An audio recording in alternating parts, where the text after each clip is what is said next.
Hello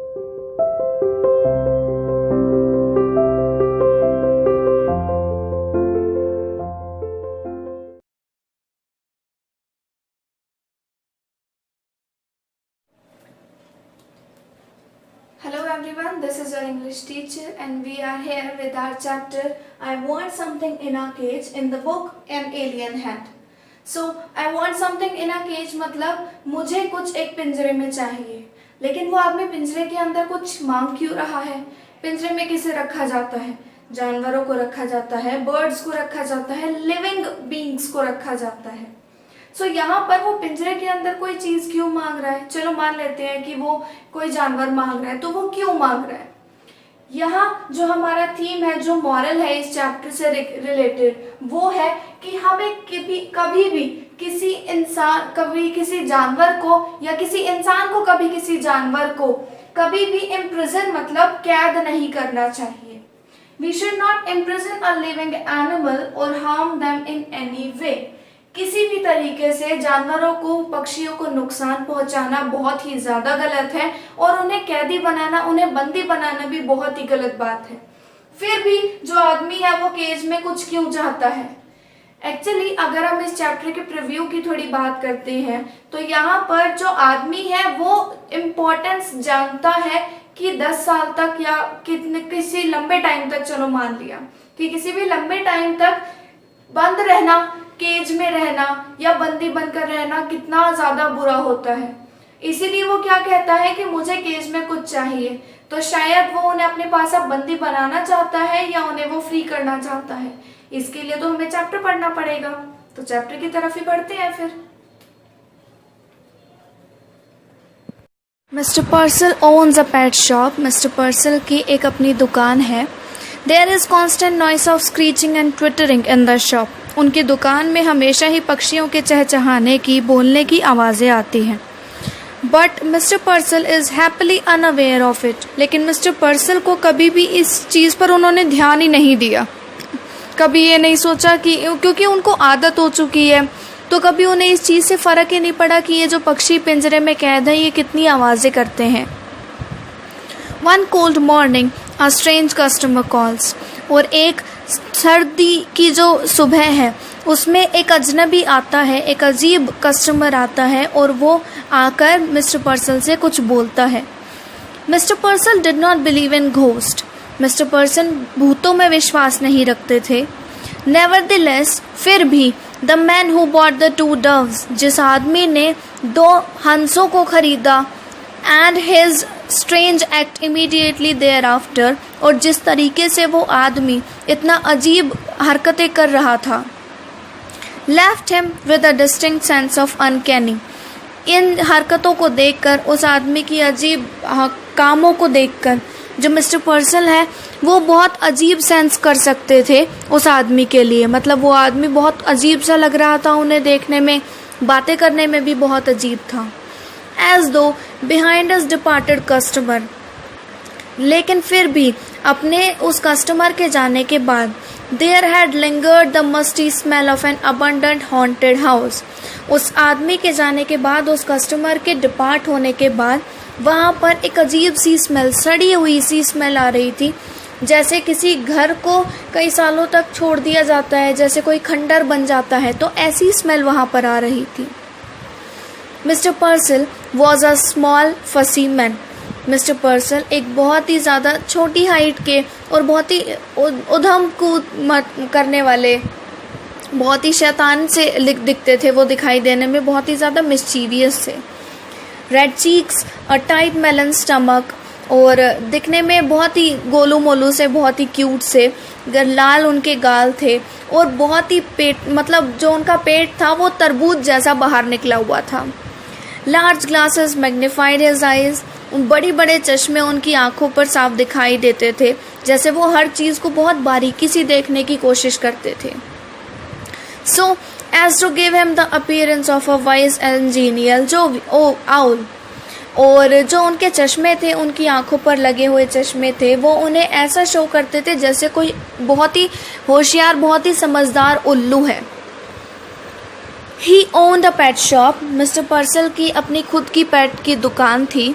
he sold cats and dogs and monkeys, वो अलग अलग जानवर बेचते थे और फिश फूड से डील करते थे, बर्ड सीड से डील करते थे, और बर्ड्स को ठीक करने के लिए, बीमार पक्षियों को ठीक करने के लिए जो नुस्खे थे वो भी उनके पास थे। अलग अलग बहुत ही सुंदर, बहुत ही सजे हुए जो स्टाइलिश से केजेस होते हैं, वो केजेस उनके पास भी पाए जाते थे।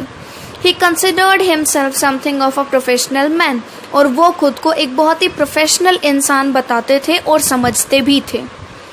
A constant stir of movement pervaded his shop, whispered twitters, sly rustling, squeals, cheeps and sudden squeaks।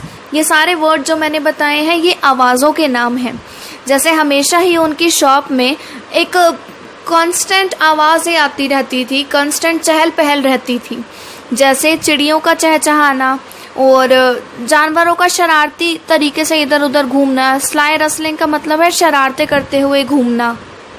स्क्वील्स, चीखने चिल्लाने की आवाज़। चीप्स, सडन स्क्वीक्स, अचानक से कोई बंदर आवाज़ कर देता, ऐसी। Small feet scampered and frantic circles, और ऐसा भी होता था कि वो जो केज होते थे वो अपने केज के अंदर जो बर्ड्स होते थे वो एक सर्कल में लगातार घूमते ही रहते थे। तो उन छोटे छोटे पैरों की, उन छोटे छोटे पंजों की भी बहुत अच्छे से उसमें आवाज़ आया करती थी। फ्राइटन्ड, बिविल्डर्ड, ब्लाइंडली सीकिंग, वो छोटे छोटे पंजों की जो आवाज़ें थी उनमें फील हो सकता था कि वो डरे हुए थे, बहुत ही मायूस से थे और हमेशा बाहर किसी चीज़ को खोजते रहते थे। Across the shelves pulsed his endless flicker of life, और इन शेल्व्स के पार उनको वो ज़िंदगी जो थी, मतलब जानवरों की, पक्षियों की जो ज़िंदगी जो थी वो उन्होंने एक तरीके से कैद कर रखी थी। But the customers who came in said, लेकिन जितने भी कस्टमर्स वहाँ आते थे कहते थे कि आरंट दे क्यूट, देखो वो कितने क्यूट हैं। Look at that little cage, उस छोटे से पिंजरे की तरफ देखो। दे आर स्वीट, वो बहुत सुंदर हैं, बहुत प्यारे हैं। And Mr Purcell himself would smile and briskly rub his hands and empathetically shake his hand. और इतना सुनकर मिस्टर पर्सल खुद भी स्माइल करते थे, अपने हाथों को रब करते थे और फिर बहुत ही खुशी से, बहुत ही जोश के साथ अपना सर भी हिलाते थे कि हाँ, कस्टमर्स की हाँ में हाँ मिलाना, जैसे कि हाँ आप बिल्कुल ठीक कह रहे हैं। Each morning when the routine of opening his shop was completed, हर सुबह जब उनकी शॉप को खोलने का रूटीन कंप्लीट हो जाया करता था, it was the proprietor's custom to perch on a high stool. Proprietor मतलब मालिक, तो मालिक कौन था इस दुकान का? मिस्टर पर्सल। सो मिस्टर पर्सल का ये एक डेली रूटीन बन चुका था कि वो ये सारा काम जब अपनी शॉप खोल लेते थे तो उसके बाद वो एक ऊंचे से स्टूल पर बैठ जाते थे बिहाइंड द काउंटर, काउंटर के पीछे, अनफोल्ड हिज मॉर्निंग पेपर, और उस स्टूल पर बैठकर अपने मॉर्निंग पेपर को, मतलब सुबह का जो अखबार आता था उसे अनफोल्ड करते थे, खोलते थे, and digest the days news, और पूरे दिन की न्यूज़ को समझते थे। डाइजेस्ट मतलब यहाँ पचाना नहीं बल्कि समझना, दिमाग में डालना। As he read he would smirk, जब वो पढ़ते थे तो वो स्माइल करते थे। फ्रॉन, थोड़ा परेशान दिखते थे। रिफ्लेक्टिवली पर्स हिज लिप्स, और अपने लिप्स को थोड़ा श्रिंक, थोड़ा सिकोड़ते थे। नोइंगली लिफ्ट हिज आईब्रोज, और जानते हुए अपनी आईब्रोज को उठाते थे। नॉड एंड ग्रेव एग्रीमेंट, और फिर बहुत ही ज़्यादा एग्री होते हुए सर हिलाते थे। ये सारे जो काम थे वो उस टाइम पर न्यूज़ पढ़ते टाइम ही करते थे। ही रेड एवरीथिंग, हर एक चीज़ वो न्यूज़पेपर में पढ़ते थे। Even advice to the lovelorn, जो अकेले लोगों को एडवाइस, सलाह दी जाती है वो भी। And the detail columns of advertisement, even advertisement तक पढ़ा करते थे वो न्यूज़पेपर में। उसको तो, उस कॉलम को तो कोई ध्यान से देखता ही नहीं है जब तक किसी को ज़रूरत ना हो, लेकिन मिस्टर पर्सल ऐसे थे जो हमेशा ध्यान देते थे उस एडवर्टाइजमेंट वाले कॉलम के ऊपर भी। It was a rough day, ये एक बहुत ही रफ दिन था। A strong wind blew against the high plate glass windows. उन बड़ी बड़ी कांच की जो खिड़कियां थी उनको टकराती हुई, उनसे टकराती हुई एक स्ट्रॉन्ग हवा बह रही थी। Smoke filled the wintry city. उस ठंड वाली सिटी के अंदर, उस ठंड से भरी सिटी के अंदर हर जगह फॉग देखने को, स्मोक देखने को मिल रहा था। And the air was grey with a thick Frost, और जो हवा थी वो बिल्कुल ग्रे कलर की हो गई थी, क्योंकि एक बिल्कुल मोटा पाला, एक बहुत ही मोटी परत जमी हुई दिखाई दे रही थी। Having completed his usual task, अपने सारे टास्क को कंप्लीट करने के बाद mister पर्सल again mounted the high stool, mister पर्सल फिर से हाई स्टूल पर चढ़ते हैं। मॉर्निंग पेपर अपना अनफोल्ड करते हैं, ग्लास को एडजस्ट करते हैं और डेली हेडलाइन के ऊपर उस दिन की हेडलाइन पर एक नज़र डालते हैं। Chirping and squeaking and mewing vibrated all around him, ये पक्षियों की, जानवरों की आवाज़ उनके आसपास अच्छे से सुनाई दे रही है। Yet Mr Purcell heard it no more than he would have heard the monotonous ticking of a familiar clock, लेकिन ये आवाज़ें उनके लिए इतनी ही इग्नोर्ड थी, इतनी ज़्यादा वो इन आवाज़ों को इग्नोर करते थे जितना हम घर में घड़ी की आवाज़ को इग्नोर करते हैं। घड़ी की आवाज़ को कोई भी ध्यान से नहीं सुनता जब तक आप बोर ना हो रहे हो। ऐसे ही जो मिस्टर पर्सल है वो बिल्कुल भी ध्यान नहीं देते थे। जैसे घर की क्लॉक होती है उसकी टिकिंग की आवाज़ होती है, ऐसे ही मिस्टर पर्सल इन पक्षियों के, जानवरों की आवाज़ पर गौर नहीं करते थे। There was a bell over the door, और अचानक से दरवाजे पर बेल बजी। That jingle whenever a customer entered, जब भी कोई कस्टमर एंटर करता था तो उस टाइम पर वो बेल आवाज़ करती थी। This morning however for the first time, लेकिन इस सुबह ऐसा पहली बार हुआ जब से मिस्टर पर्सल को याद है। इट फेल्ड टू रिंग, वो बेल नहीं बजी। सिंपली ही ग्लैंस्ड अप, उन्होंने ऊपर देखा, ऐसे ही जैसे कई बार हमारी नज़र चली जाती है।